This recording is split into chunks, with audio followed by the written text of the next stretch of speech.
UCLA in their class of 2026 has what is close to a top 20 class. They had a lot of momentum. They pushed for a brief moment in the summer, a top 10 class, and then it teetered because a lot of commits went. But so far, that was a success for DeShaun Foster. And now UCLA sits there. How many of these recruits, from what you've seen in this disastrous start, Brian, are going to start thinking elsewhere? Or do kids just go for the biggest bag? Doesn't matter how a team does in their year before they go to college?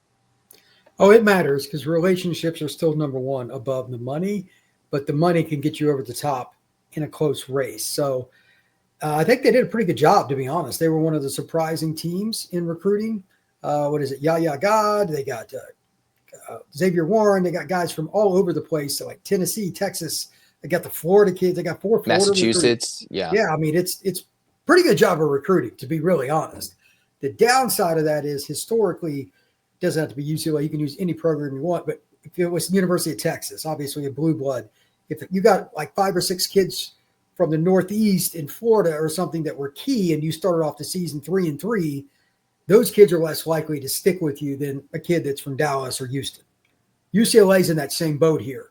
Micah Smith, to me, is their best recruit, the kid from Vero Beach, Florida. He's got teams coming after him right. Like his phone is blowing up. I guarantee it. I haven't contacted Micah. Guarantee it. Mario Cristobal and Florida State really needs offensive linemen in this class. Really does. I guarantee you, Herb Hand, the O-line coach at FSU, after the way they've played, they're coming after it. The Gators probably doesn't matter, but that's another story. You're going to have guys all over the country coming after these guys, and they got a couple of D-line recruits too that are really good. Carter Gooden. He's from Tabor Academy just outside of Boston. That's going to be a little rougher. David Schwartz from one of the famous programs up in the state of Washington, O'Day. It's O'Day Catholic, tradition-rich program.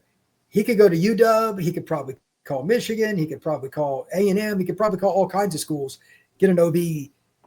These are concerning situations because so much at the top of their class are out of state and you're losing. So I don't know what their NIL is for some of their top kids. But I would say right now I would be very concerned if I was DeShaun Foster and really anybody in the UCLA athletic administration, because if the recruiting class starts falling, that puts you in a more difficult situation with DeShaun. If they go, again, under 500, if they win 3, 4, 5 games, he's on the super hot seat and your recruiting class is bad. You've got a walking duck next year at head coach. And the problem is these guys they've recruited are addressing the problems they currently have. It's not like DeShaun Foster is delirious. It's not like, he's going after what they are missing. And it's almost like, can he bridge the gap between 2 mediocre years to get to year 3 if he can keep all this potential talent offensively, keep his offensive coordinator, keep his defensive coordinator, just like to keep stability. They're going after the right guys and expanding their national footprint. But is it all for naught? Because they're not going to be able to keep these guys because they'll eventually flip. UCLA had one of the best defensive line recruits, and then he flips to Ohio State on the day of early signing day. And that was after a 2024 season that was okay after how it started, but they finished 5-7. And that could happen very well with a Carter Gooden, a Micah Smith, because we see Nico can't get any time to throw. He can't be protected. They're doing a lot better running the ball in the second half versus UNLV, but you want to do that from the jump. You don't want to be playing walk-ons all the time like they had in 2024, and you need some semblance of a D-line pressure because remember, UCLA was not too bad defensively just 2 years ago, and all that NFL talent is gone. Yeah, they did that D-line group was really impressive, but it's not the same now, so you're trying to restock. But if you're those kids, look, this is how it works. This is not my opinion. This is what I've been told. This is what I've learned over decades. When a coach is on the hot seat, and DeShaun now needs to be labeled on the hot seat because they're just not very good, other teams are going to call kids and say, he ain't going to be there. This is how it works. Fair or unfair, that's how it's going to be. And kids go to schools because of the coach, not because of the school. I know boosters don't want to hear that, but that's across the board, Georgia or anybody else. Once that starts permeating, it's going to be difficult. They have to win games, and not New Mexico. I'm talking about Big Ten games, road games. They need a victory against somebody that it's important. You know, at the end of the year, obviously, like USC and stuff like that, that's a whole nother level. But in the meantime, they need to win some games to get this off because these kids are going to start taking visits. I guarantee it. And I don't blame them. They're 0-2. They just lost to freaking UNLV. Would you blame them? Zach, I mean, I know you're a UCLA guy, but no. I mean, at this point, like, it looks just like, who am I going to play for? It seemed like even in previous decades, some kids would keep their pledges and be like, all right, I'm going to go there. I'm going to stay local.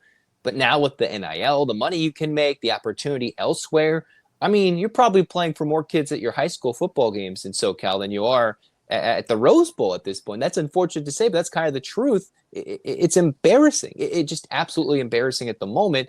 And here's the thing. The transfer portal, it's going to open at some point, whether it's the singular transfer portal in January or we still get the 2 at some point. Is there any way UCLA can become a trendy option? Because it seemed like they had a lot of momentum in the spring. They had a little bit of momentum at the end of winter transfer portaling. Can that happen when you're a team that's not that good? Or is it only the new momentum of a new coach that's not heading into year 3 and on the hot seat that can do something like that? I don't know, man. Like, I'm a little leery to give them the benefit of the doubt. I'll leave it at that. Can they get hot this year enough to get into the December signing period, keep their guys? And then this is the part you're going to have to answer for me. In the portal, they obviously need more linemen too. Let's say they keep all their linemen and they're all the recruits. Highly unlikely. Everybody loses somebody, but let's just say for the point of emphasis they do. Do they have the money and the willingness to go get some high-end guys in the portal? I mean, it's tough because then you think, because you also have to get a quarterback because Madden is the supposed heir apparent. You have Pierce Clarkson behind Nico, but then the big question hovering over the offseason is Nico gone. You could probably lean, yes, whether it's the portal, whether it's the NFL draft, whether you probably lean that. But if he returns, because I don't know if I wouldn't mind him. I wouldn't mind Nico returning. I think that'd be just fine if he comes back for year 2 at UCLA, but you need to protect him. But then you also got to think, if Nico returns, he probably wants more money, right? If you think about it, he was making more at Tennessee. The only reason why he's getting what was reported, $1.2 million from Pete Nakos on 3 is because he was so late. UCLA couldn't allocate as many funds probably to figure out. They've already filled out the roster with the money. They were trying to pay top dollar, or I don't know what top dollar is, but decent amount for a top receiver. He couldn't get eligible in Caden Robinson.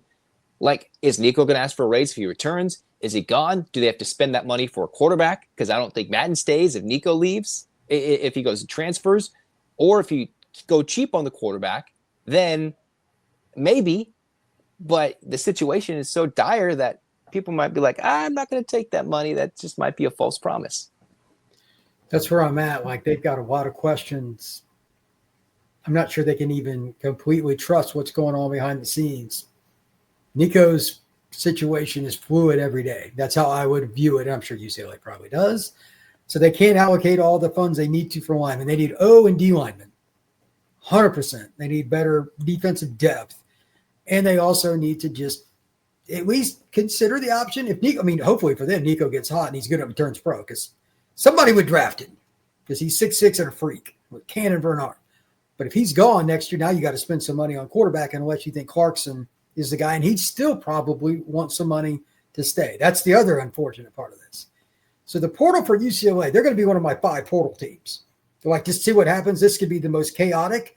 UCLA right now would be one of my 5 most chaotic portal teams for the offseason projected. They are in complete flux. We don't know which coaches are still going to be back. Is DeShaun going to be back? Is he going to get rid of coordinators? A million questions. They are the most difficult team, maybe west of the Mississippi, to predict what's going to happen in the offseason. And I guess there's no better way to end it than that. That is just as perfectly put as this whole situation is messy, disastrous, terrible, disappointing, embarrassment, and the unknown is going to just build and build until they make a big splash in the victory department, or if the athletic department makes a big splash and cuts bait with the coach, the staff, the athletic director, any of these things to move forward. And until that happens, it's only up to UCLA to win games on the field to change perspective, and that doesn't look like that's going to happen at the moment. No.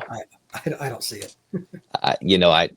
It's brutal. This was the stretch to win games, and we're a little sour, but that's why it's fun, and it's great to have Brian Smith locked on the portal. He knows what he's talking about, and locked on Knowles. So he's knowing what it takes to see a team go from a good record to terrible and flip it. I don't know that's what we're seeing with UCLA. That's not what this is projecting. They didn't have a 13-0 season to just turn around and build into something. Like, that's not what Deshawn Foster's not Mike Norvell. They're not going to come out and beat Alabama.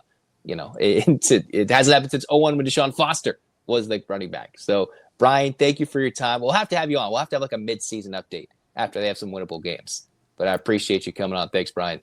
Appreciate it.